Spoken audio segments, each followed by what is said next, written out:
Nyakoromogi riwruok mok mar piny owacho maketo nyong'ong' e weche mag yiero chiwo lipot mayango ni yiero madundo ma nyoro nyotimo tulo e kinde ma kwan man piny mag joluto ombulu.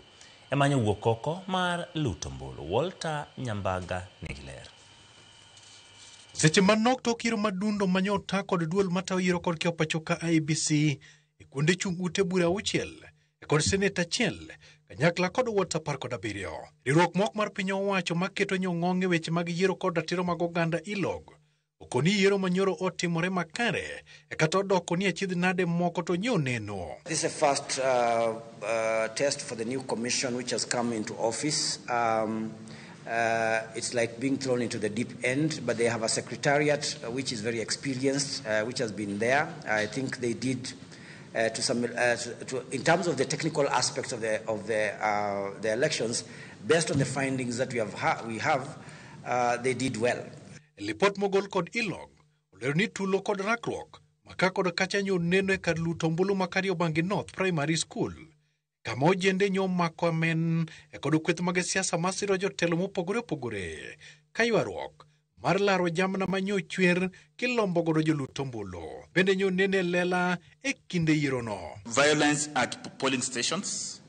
At Kariobangi North Primary School, Kariobangi North constituency, groups of youth engaged in clashes arising from political differences. Based on ILOG's observation and findings, the election day process was affected by reported and verified cases of electoral-related violence, logistical weakness during the opening, high levels of assisted voting with incomplete secrecy safeguards.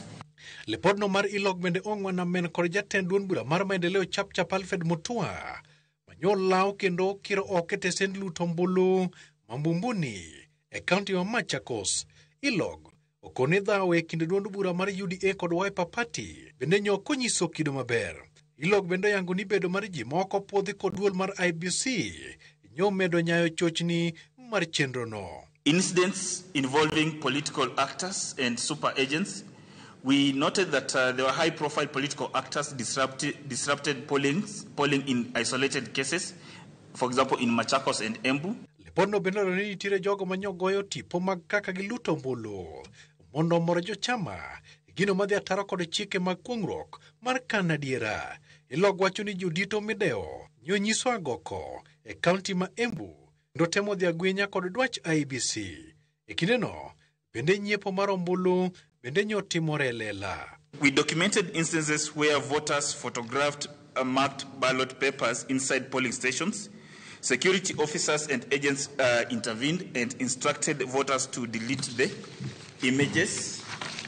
This act constitute clear violations of electoral law. Mondo ketie tim mapiyo, ILOG bende ojiwo duol mar IEBC mondo bed kachiwo ote kata wach e kinde ka kinde moloyo rito nyaka weche kethre.